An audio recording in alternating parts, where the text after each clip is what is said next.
Summer, 1609. Padua, Italy. Galileo's hands wouldn't stop.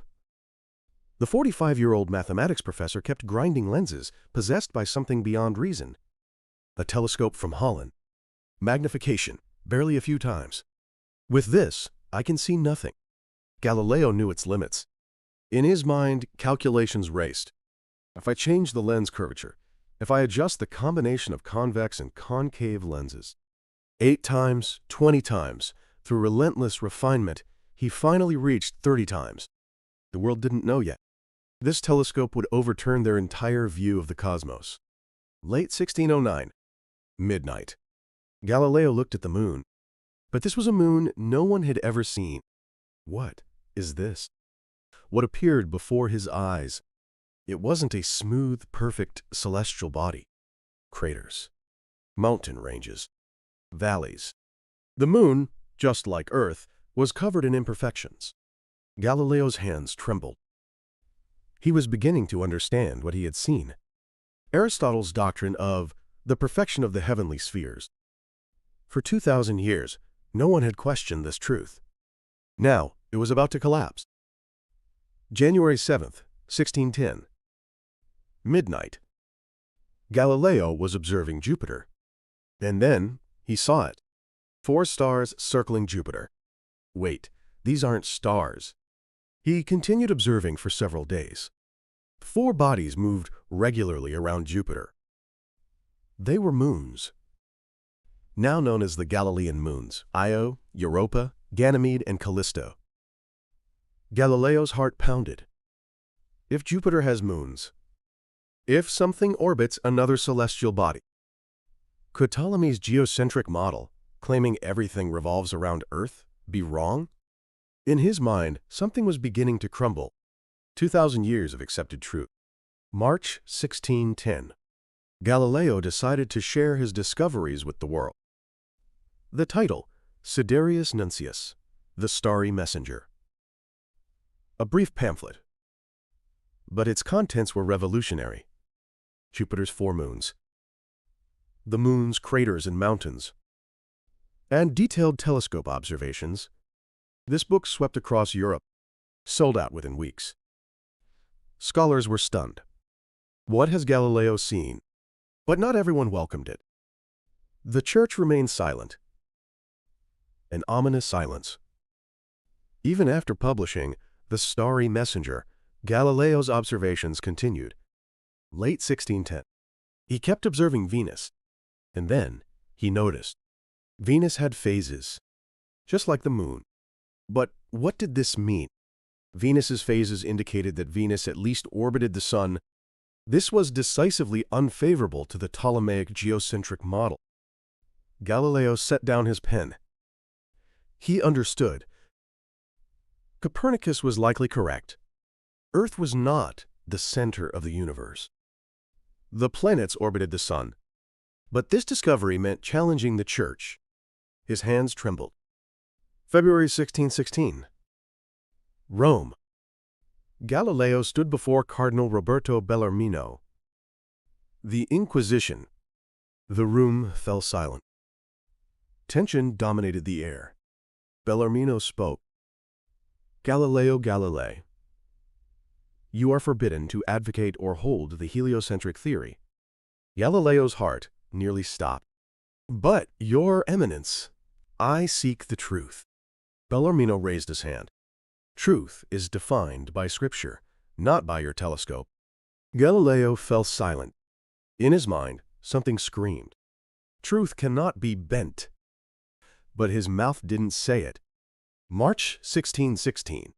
The document arrived in Galileo's hands. The Index of Forbidden Books. Copernicus's On the Revolutions of the Heavenly Spheres was suspended pending correction. Advocacy and holding of heliocentrism were forbidden. Galileo stared at the document. Are they forbidding truth? Anger and fear swirled in his heart. But he could do nothing. The Church's authority was absolute. To defy it meant the stake. Galileo chose silence. For 16 years. But that silence was nurturing something within him. 1632. Breaking 16 years of silence, Galileo moved. Dialogue concerning the two chief world systems. A dialogue format featuring three characters. Salviati, supporter of heliocentrism. Simplicio, supporter of geocentrism. Sagredo, neutral observer. Galileo was clever. Rather than directly asserting heliocentrism, he left judgment to readers through dialogue. But the Church noticed. Pope Urban VIII's philosophical views were spoken through Simplicio's mouth, through the mouth of Simplicio, portrayed as a fool. The Pope took this as a personal insult. Galileo knew this. Yet he didn't stop publication. April 12, 1633. Rome. Galileo stood before the Inquisition again, but this time was different. He was the accused. More than 10 cardinals and inquisitors looked down at him.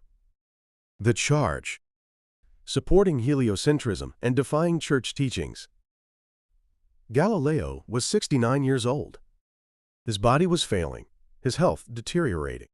The inquisitor asked, "Galileo Galilei, do you believe in heliocentrism?" Silence. The entire room awaited his answer. Galileo's hands trembled. In his mind, two choices clashed violently: protect the truth or protect his life. June 22, 1633. Galileo knelt. Before him lay a statement of recantation. I, Galileo Galilei, renounce heliocentrism. I will never again support the false teaching that the sun is the center of the universe and that Earth moves. His hand took the pen and signed. The sentence: life imprisonment. But soon commuted, eventually becoming house arrest at his home in Arcetri. Galileo stood. Later legend claims he muttered, "And yet it moves, ipper si muove," at this moment, though contemporary sources cannot confirm this with certainty. Truth can be bent, but never erased. December 1633. Galileo was confined to house arrest at his home outside Florence. Going out was forbidden. Visitors were restricted. But his mind wouldn't stop. Under house arrest, he kept writing discourses and mathematical demonstrations relating to two new sciences: laws of motion, material strength, mathematical principles. This work would become the foundation of later physics. The Church restrained his body, but it couldn't stop his thinking. 1638.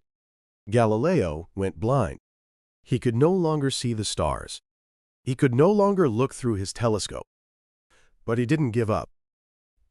Dictating to his disciples, he completed two new sciences. It couldn't be published in Italy. Church censorship wouldn't allow it. But the Netherlands took it on. In 1638, two new sciences was published in Leiden. Galileo's ideas crossed borders. The Church tried to silence him, but truth kept spreading. January 8, 1642.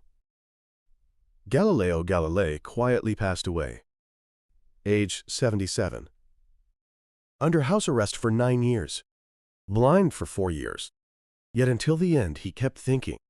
Initially grand commemorations were restricted, and he was buried in Santa Croce, but later generations erected memorial monuments and his recognition advanced. His name was recorded as a heretic for a long time, but history didn't forget him. October 31st, 1992. Vatican. Pope John Paul II stood at the podium and declared. Church officials at that time committed errors and unjustly condemned Galileo. 359 years. 359 years had passed since the Church condemned Galileo as a heretic.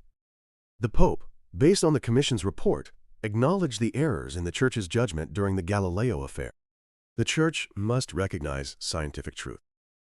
But Galileo was no longer in this world. The man who fought to protect truth. The man who defied the Church. What did he leave behind? What Galileo left behind, it wasn't just the telescope. The scientific method. Evidence based on observation. The stance of believing facts, not authority. This became the foundation of modern science. Today, we observe the universe. Not just 30 times like Galileo's telescope. With telescopes millions of times more powerful. The Hubble Space Telescope. The James Webb Space Telescope captures images of the universe from 13 billion years ago, even detecting atmospheres of exoplanets. On Earth, ESO's extremely large telescope and the Vera C. Rubin Observatory next-generation facilities seek to observe the universe wider, deeper, and more continuously. Just as when Galileo looked at the moon, we once again face a new vision of the cosmos. These are Galileo's legacy. The legacy of a man who fought to protect truth. So I ask you this. When authority and truth conflict, what should a person choose? Galileo chose truth. If you had to choose between truth and authority, which would you choose? To protect truth, how much would you sacrifice? Share your thoughts in the comments. Thank you for joining me on this journey. Galileo's story depicted the clash between science and belief. This channel explores defining moments in history and seeks the lessons we can learn from them. Subscribe and join me next time as we decode another blueprint from history. Share your thoughts with likes and comments. Until next time.